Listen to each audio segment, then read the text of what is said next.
O desafio do pregador é fazer com que cada palavra que é aqui colocada seja uma palavra que traga transformação. Porque, olha, conhecimento não resolve, não. Precisa ter uma experiência. Conhecimento é a porta, né? E a experiência traz transformação, né? Amigo meu, já contei aqui essa história, amigo meu foi num dos melhores hospitais do Rio de Janeiro, se não o melhor, né? A área de cardiologia, e foi atendido por um cardiologista famoso no Rio de Janeiro, e o cardiologista pegou os exames e começou a olhar o exame, olhou para ele e falou assim: você precisa perder peso. Aí o amigo: eu preciso perder peso. Você faz ginástica? Não. Você não faz nada? Não faço. Não, você precisa fazer. Tal. Você fuma? Aí o cara falou: não pode fumar não, porque se fumar não sei o quê, não sei o quê. Bom, moral da história, o médico era obeso, imenso, com a carteira de cigarro no bolso. Pergunta, eu não estou falando mal dos médicos não, viu? Por favor.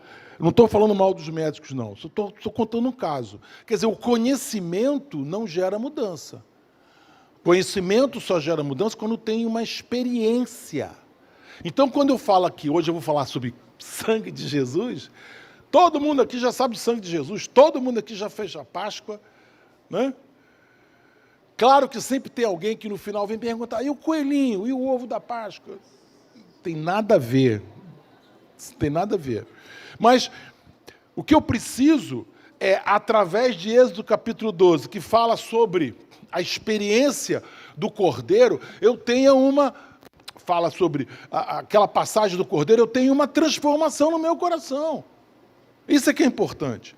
Eu não preciso saber apenas, eu preciso saber e eu preciso experimentar, eu preciso viver aquilo. O sangue do Cordeiro precisa entrar na minha agenda.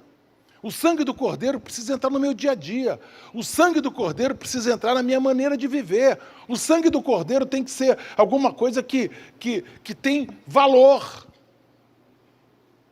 Que tenha valor. Não pode ser apenas conhecimento. Bom, Êxodo capítulo 12, a partir do verso de número... a partir do verso número 5, pode ser, fala assim: o cordeiro será sem defeito, macho de 1 ano, podereis tomar um cordeiro ou um cabrito. Guardareis até o 14º dia deste mês, e todo o ajuntamento da congregação de Israel o imolará no crepúsculo da tarde. Tomarão do sangue, porão em ambas as ombreiras, na verga da porta, nas casas em que o comerem. Naquela noite comerão a carne assada no fogo, com pães asmos e ervas amargas a comerão. Não comereis do animal nada cru, nem cozido em água, porém assado ao fogo, a cabeça, as pernas e a frissura. Nada deixareis dele até pela manhã, e o que, porém, ficar até pela manhã, queimá-lo-eis. Desta maneira comereis.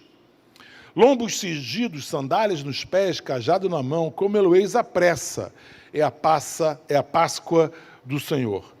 Porque naquela noite passarei pela terra do Egito, e ferirei na terra do Egito todos os primogênitos, desde os homens até os animais. Executarei juízo sobre todos os deuses do Egito. Eu sou o Senhor. O sangue vos será por sinal nas casas em que estiverdes, quando eu vir o sangue. Passarei por vós, e não haverá entre vós praga destruidora, quando eu ferir a terra do Egito. O Velho Testamento, ele é muito duro, ele é muito cruel, né? Aqui fala o seguinte: olha, eu vou passar, o anjo vai passar. A casa que tiver sangue aspergido no umbral, eu passo, tanto que fala de passagem, eu passo, vai ficar tudo bem. Mas, aquela casa que não tiver, haverá morte, destruição. Isso é uma palavra muito dura, muito dura. Mas eu quero lembrar você o seguinte: essa é a 10ª praga Antes dessa, houveram 9 pragas, em que o povo do Egito ficou sabendo que Deus existia, o poder de Deus, a vontade de Deus. A vontade de Deus era que o povo fosse liberto. Se no primeiro momento, no primeiro instante, o faraó dissesse, pode ir, vai, acabou, não tinha mais briga, não tinha mais nenhuma confusão. Mas o faraó sempre endurecia seu coração, endurecer o coração. Por isso que a gente pensa muito sobre obediência, porque a obediência nada mais é quando você fala assim, não a minha vontade, mas a sua vontade. Eu não estou em primeiro lugar, o Senhor está em primeiro lugar. Aquele povo já podia ter feito uma grande coisa se tivesse aberto mão dos judeus, para os judeus irem embora, acabou a briga. Mas não, teve todo tipo de praga e não foi suficiente para quebrar o coração daquele povo. Então a 10ª praga foi uma praga cruel. Por quê? Porque houve morte. Por quê? Porque houve sacrifício dos primogênitos. Eu prefiro a cobertura de Deus. Eu prefiro o sangue de Cristo. Eu prefiro o sangue de Cristo no umbral da minha porta. Hoje nós não temos esse problema do Egito. Não temos mais esse problema do Egito. Não temos mais, né? Mas aqui tem uma simbologia muito forte. Por quê? Porque o Egito fala de escravidão, ser escravo. E aqui fala de libertação, passagem. Eu não sou mais escravo. Quem não é mais escravo tem herança. Quem não é mais escravo tem direitos. Se alguém chegar para mim e perguntar assim, mas você não é escravo de Deus? Poxa, eu sou escravo de Deus, eu sou servo de Deus, mas Deus me trata de forma diferente. Ele me faz família dele. É diferente. Faraó exprimia, Faraó extorquia, Faraó dizia, vai trabalhar mais, eu quero mais tijolos, eu quero mais construção, eu vou te dar menos e quero exigir de você mais. Isso é o quê? Escravidão. Mas então aqui eu tenho uma notícia para vocês. Quando a saída do Egito tem um simbolismo fantástico que fala, através do sangue de Jesus, o pecado não tem mais poder sobre a minha vida. Não é uma coisa incrível. Por quê? Porque não é perdão dos pecados. Não é perdão dos pecados. Não é perdão dos pecados. Né? Não é perdão dos pecados. É muito mais do que isso. É a vitória. É a vitória completa. É muito mais do que isso. É a vitória onde você tem acesso a todas as promessas. Você tem acesso ao banquete. É a vitória. Quando ele fala aqui que libertação, olha só, coloca aí na tela aí, companheiro, Colossenses 1,13 para mim. Porque no verso de número 12, ele fala que nós nos tornaríamos povo de propriedade de Deus. Olha só. Povo de propriedade de Deus. Colossenses 1,13. 13, eu falei 13? 13. Ele nos libertou do império das trevas e nos transportou para o reino do Filho do seu amor. Deixa aí um pouquinho. Ele nos libertou do império das trevas. Então, querido, o que aconteceu em Êxodo capítulo 12 não foi alguma coisa muito simples, foi alguma coisa muito maior, muito mais poderosa. Porque te tira do império das trevas para outro império, o império da luz, o império do amor. Aqui é que está a experiência que nós precisamos ter. Aqui é saber quem você é, saber quem você pertence, saber o que você pode esperar, qual é a expectativa que você tem da sua vida. Porque agora você não pertence mais o império das trevas. O império das trevas não está mais sobre te oprimindo, mas você está livre, agora você está debaixo do reino do Filho do seu amor. E o que eu acho interessante é que ele fala de cordeiro, né? Cordeiro, que o cordeiro foi sacrificado. Olha só, o Velho Testamento é a sombra do Novo Testamento. Então o Novo Testamento é a realidade. O Velho é a sombra. Então ali você está a sombra. Quando você vê a sombra é a realidade? A sombra é a realidade? É parecido, né? Fala alguma coisa? A sombra mostra alguma coisa? Sim. Sim. A sombra mostra alguma coisa? Então, quando ele fala que tem que sacrificar um cordeiro, que um cordeiro tem que haver derramamento de sangue, está dizendo o seguinte, olha, vai vir um cordeiro que João Batista disse. O que João Batista disse? Esse é o Cordeiro de Deus que tira o pecado do mundo. Você falou isso muito quando era criança, né? Falou? Eu falei muito demais quando era criança. Vamos lá. 1, 2, 3. Esse... De novo, esse... Quem viu isso? Viu? João Batista. João Batista olhou para Jesus. Esse é o Cordeiro de Deus. Mal! Quando eu li isso, quando você lê isso, você não lembra assim, cordeiro que vai ser sacrificado. Cordeiro que vai ser sacrificado. Por quê? Porque através do sacrifício do cordeiro, através do derramamento de sangue, você tinha perdão dos seus pecados. Deixa eu falar uma coisa para você. Existe um livro que eu não me lembro o nome, acho que era Fator Melquisedeque, é livro das antigas. Pessoal batista aí das antigas. Olha só, fala, pessoal que... Fator Melquisedeque. Fator Melquisedeque, ele gasta um capítulo mostrando várias religiões do mundo inteiro, onde havia sacrifício de sangue para a remissão de pecados. Interessante isso. Em diversos lugares distantes do mundo, sacrifício de animal, o derramamento de sangue, para que houvesse permissão de pecado. Então é Deus falando o seguinte, olha, mas eu vou enviar o meu filho, o meu cordeiro, para que aí então você não precise fazer sacrifício mais nenhum dia, de sacrificar nenhum animal. Por quê? Porque o sacrifício já foi feito. E através da sua fé nesse sacrifício, então, você tem... Meu amor, cadê o versículo? O que é um pastor cheio do Espírito Santo, né? Eu falei para você não tirar um versículo. Ele nos libertou do império das trevas e nos transportou para o reino do Filho do seu amor. Ele nos libertou. Fala assim, libertou. Liberdade. Livre. Nada tem poder sobre a minha vida. Estou livre para conquistar. Estou livre para caminhar. Estou livre para ser, to be, ser livre, ser mais do que vencedor, porque as pessoas às vezes estão tão preocupadas em ter, que se esquecem de ser livre. Eu vou falar mais tarde sobre isso. O salário do pecado é a morte. Sem derramamento de sangue não há perdão de pecado. E uma coisa que eu acho maravilhosa, sabia que não mataram Jesus? Não mataram Jesus. Ele foi crucificado, mas em dado momento, ele se entregou, ele que expirou. Sangraram ele, houve derramamento de sangue, mas ele morreu, não mataram. Porque tantos fariseus, tantos isso, tanto aquilo, queriam que Jesus morresse, podia dizer, um dia que Jesus está caminhando com os discípulos, eles aparecem lá, matam ele. Acabou. Não, Jesus morreu pelos seus pecados. Ele expirou. Senhor, entrego a minha alma a ti. Foi embora. Ele se entregou à morte. Olha só.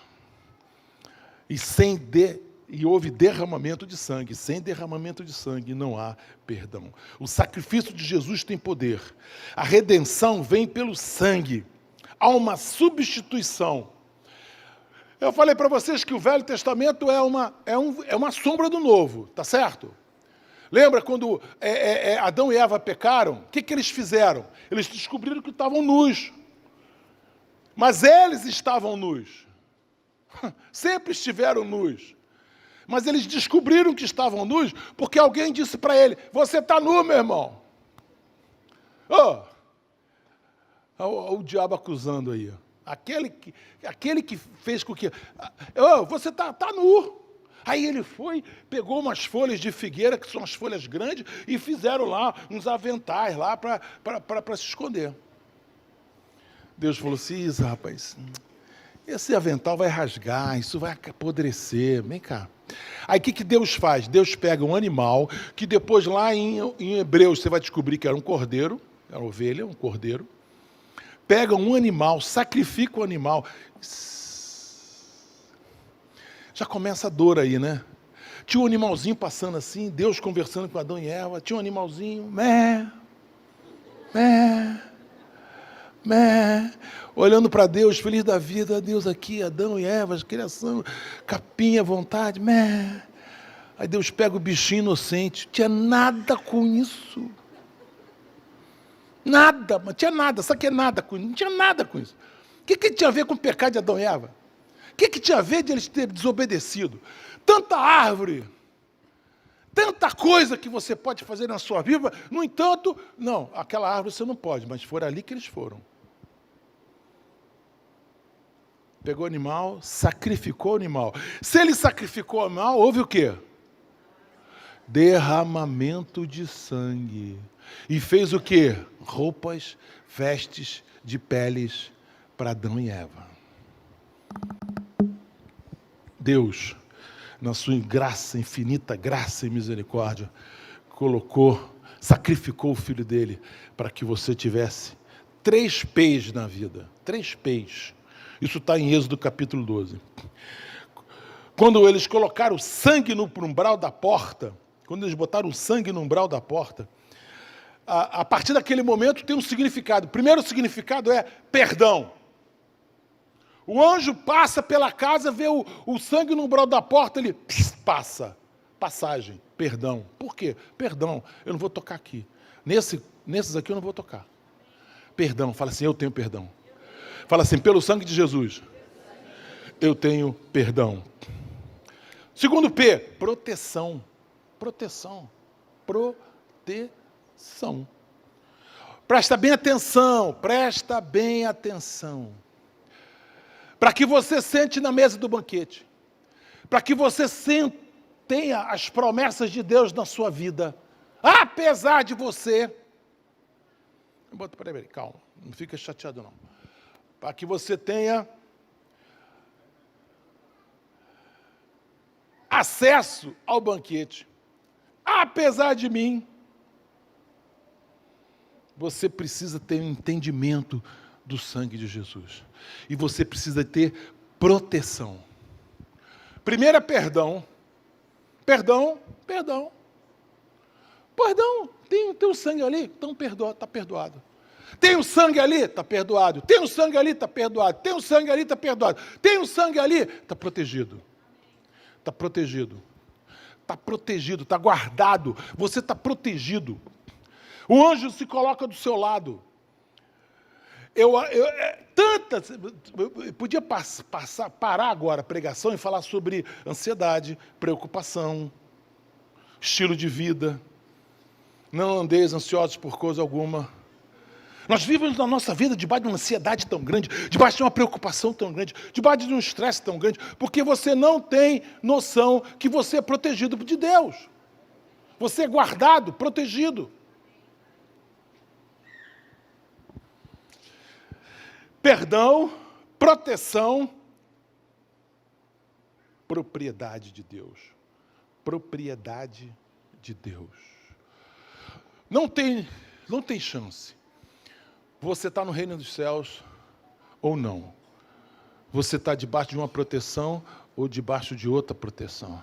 Debaixo de uma propriedade ou debaixo de outra propriedade. Não tem condição. Isso é uma decisão que você toma. Então, quando eu pego o sangue, ele fala assim, pega o sangue, molha e passa no umbral, você tem perdão dos seus pecados, você tem proteção e você é propriedade. Eu sei a quem pertenço.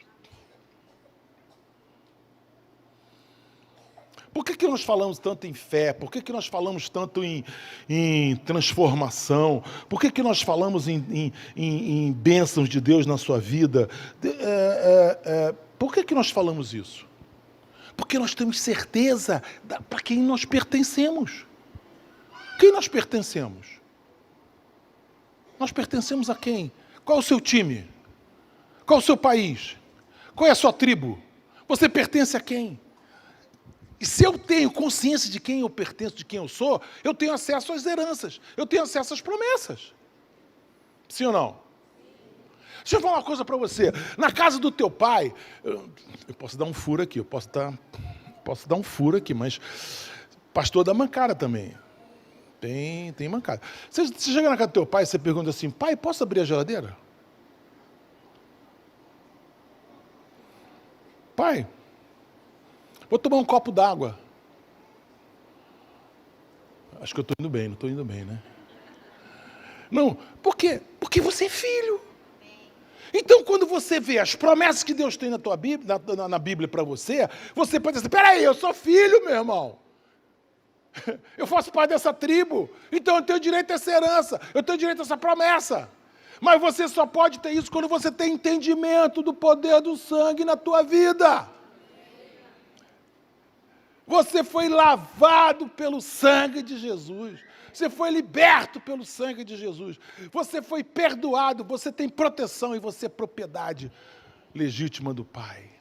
Mas para isso você pode dizer, ei, papai, estou aqui.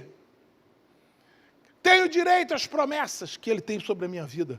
Essas promessas são realidade. O sangue é sinal sobre minha vida. Está em Êxodo, capítulo 12, 13. O sangue é sinal sobre a minha vida.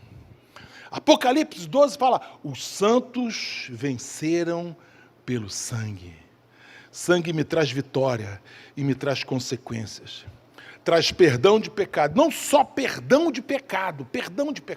Porque às vezes a gente se satisfaz. Nós somos, desculpe falar isso, mas nós somos muito pobres interiormente. Nós, sabe como é que é? Nós pensamos pouco, pedimos pouco, acreditamos pouco, a nossa fé é pequena. Porque a gente fala, Jesus me perdoa meus pecados. Tá, isso é verdade. Mas você tem coisa muito mais para receber. Você já não está mais no reino das trevas, você já está no reino da luz. A coisa é muito maior, muito mais significativa do que só perdão dos meus pecados, que é muita coisa. Mas não é tudo. Não é tudo. Lembra do filho pródigo? O irmão do filho pródigo? O senhor nunca me deu um novilho para eu me festejar com meus amigos. Ele falou assim, filho, o senhor nunca pediu. O que é meu é seu. Vira para a pessoa que está ao seu lado e diga assim, você nunca pediu. Você nunca pediu.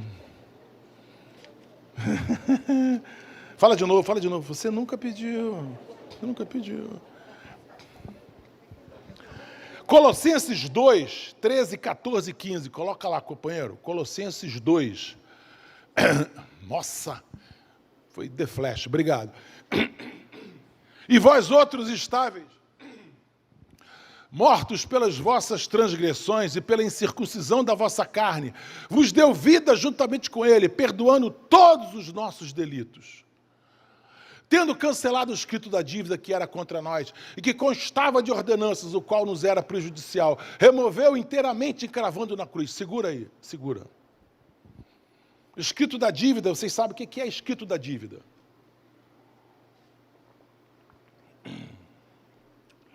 Naquela época de Roma, quando alguém cometia algum erro, alguém cometia alguma falha, o que acontecia?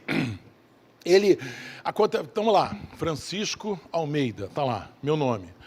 O que ele fez? Número 1 fez isso, 2, 3, 4, 5. Esse escrito acompanhava. Então, se eu fosse transferido para uma outra cidade, para ser julgado ali por um outro delito, esse escrito acompanhava. E na prisão, esse escrito ficava na porta da cela. Cadê Francisco? Francisco está ali. Francisco, você fez isso. Aqui ele fala o seguinte, tendo cancelado o escrito da dívida. Deixa eu pegar um papel aqui, ó. Quero saber quem é que eu vou sacrificar aqui. Quem é que eu vou sacrificar aqui? Francisco Almeida. Está aqui. Está em vermelho, ó. A graça de Cristo não é o favor. Ele pega assim, então, o que ele pegou? Ele pegou meu escrito da dívida e fez isso.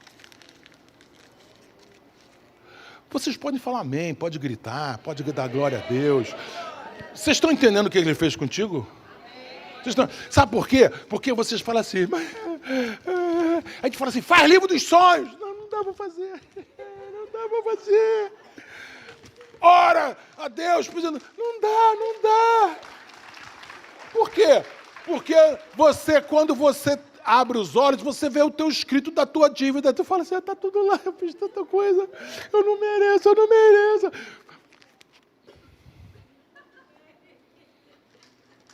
Eu vou pegar um taco de beisebol, vou ungir, e vou orar muito por esse taco de beisebol. E quando vocês entrarem aqui, eu dou uma pancada na cabeça de vocês. Pum! Por quê? Porque isso aqui foi, ó, o que ele fez? Ele fez isso aqui, ó. Lançou fora! Removeu inteiramente e cravou na cruz a tua dívida. Vê o próximo versículo. E despojando os principais.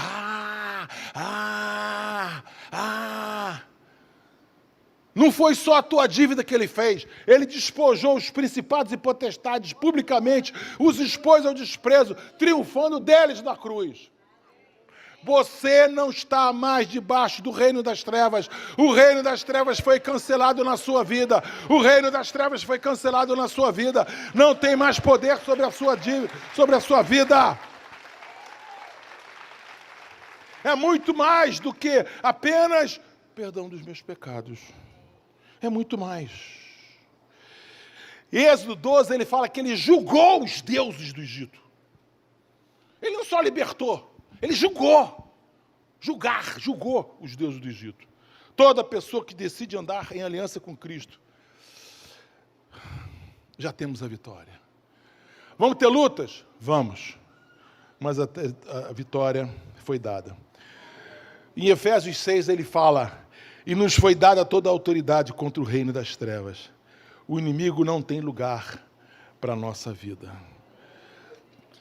Eu vou contar a história de uma pessoa chamada Stockdale. Stockdale foi um almirante que lutou na Guerra do Vietnã. E ele foi preso. O Vietnã, eles tinham, para a propaganda deles, um campo de concentração chamado Hanoi Hilton. Era uma ironia em relação à cadeia de hotéis Hilton nos Estados Unidos. Hanoi Hilton. Então, ali, eles concentraram um grande número de prisioneiros, e principalmente os mais graduados. Que eles queriam saber segredos, queriam saber estratégias. O nome dele é Jim Stockdale. Esse almirante, ele ficou preso 8 anos. 8 anos ele ficou preso, 8 anos. Ele sofreu 20 torturas. Essas torturas iam até quase a morte. Até quase a morte dele. Ele foi torturado 20 vezes. E durante o tempo que ele foi, esses 8 anos que ele foi torturado, qual era a ideia dele? A ideia é a seguinte: nós vamos resistir, nós vamos sair daqui, nós vamos vencer, vamos sair daqui, um dia nós vamos sair daqui e nós seremos vencedores. E o que ele queria? Ele queria que os companheiros não morressem. Não morressem os companheiros dele, não morressem. E ele criou, então, um código que, então, quando as luzes se apagavam, quer dizer, não tinha nem luz, né? Mas quando eles criavam um código que eles conversavam a noite toda através desse código. Ele passava informações pelas cartas que eles enviavam para as esposas. Ele criou um código para falar sobre o que eles ouviam ali naquele momento, para as esposas, porque havia essa troca de cartas. Hanoi queria fazer do Hanoi Hilton, uma propaganda a respeito do que aquele governo estava querendo fazer. Pois bem, ele salvou milhares de vidas através desse processo. O importante é que nós estejamos vivos. Preste atenção. Estou lendo um livro, e o cara perguntou para ele assim: quem falhou, quem ficou, quem não venceu? Quais foram aqueles que não venceram, que pereceram no caminho? Sabe qual foi a resposta dele? Os otimistas. Os otimistas. Esses ficaram no meio do caminho. Eu falei, não é que é. Ele falou assim, otimista é aquele que fala assim, nós vamos sair no Natal. Nossos problemas estão resolvidos no Natal. Natal, nós vamos sair no Natal. Chegou o Natal, ninguém saiu. Nós vamos sair na Páscoa, Não chegou na Páscoa, ninguém saiu. Então isso quebrava o espírito que havia dentro das pessoas. E as pessoas pereciam, se entregavam e pereciam. Ele falou assim, eu tinha dentro de mim uma fé inabalável que nós sairíamos dali vivos. Eu tinha certeza absoluta. Mas isso não me tirava os olhos das dificuldades que eu estava passando. Da verdade nua e crua que eu estava vivendo. Eu falei assim, dá para pregar, sei lá, muito sobre isso. Por quê? Porque muitas vezes nós não temos fé, nós temos otimismo. A minha fé é inabalável. Por quê? A minha fé é na palavra de Deus. Porque a minha fé é nas promessas de Deus. Porque a minha fé está dizendo o seguinte, no final vai dar tudo certo. No final eu vou ser vitorioso. No final Deus vai restituir tudo que o diabo me levou. Porque no final eu estou debaixo eu tenho perdão, eu tenho proteção e eu sou propriedade dele. Por causa do sangue que eu aspergi no umbral da minha porta. No final eu vou sair vencedor. Isso para mim fez a maior diferença. Ele falou assim, fé não é otimismo. Eu tinha uma fé inabalável que nós iríamos sair. Por isso que eu criei tantas coisas. Esse homem hoje estuda filosofia numa faculdade americana. Tem uma dificuldade imensa de andar com uma perna. Ele ficou paralítico de uma perna. Mas está vivo. É o militar mais condecorado dos Estados Unidos. Ele tem 3 grandes condecorações. E ele salvou milhares de vidas. Interessante, um homem que foi treinado para matar, né? Mas pegou seu treinamento e fez para salvar milhares de vidas ali, que não desistiram em momento nenhum. Ele falou, eu tinha uma fé inabalável que nós iríamos sair.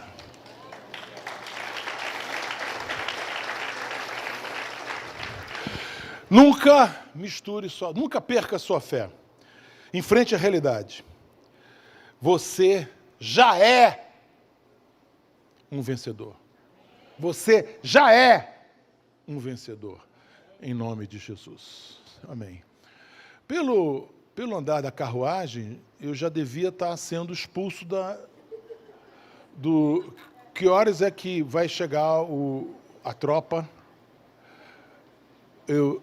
Porque nessa igreja aqui, quem manda menos sou eu, vocês sabem disso, né? Eu só obedeço.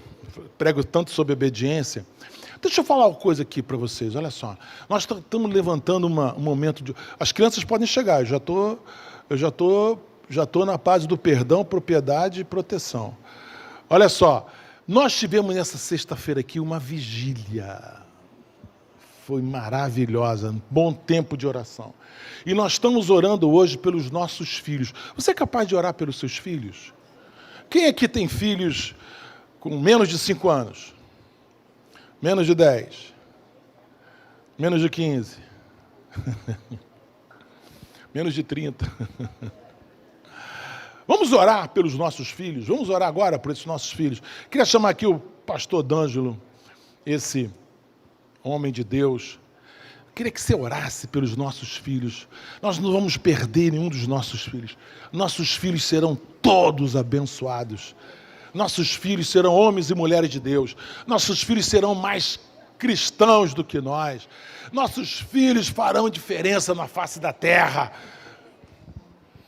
Amém. Fica de pé, fica de pé. Amém, fica de pé.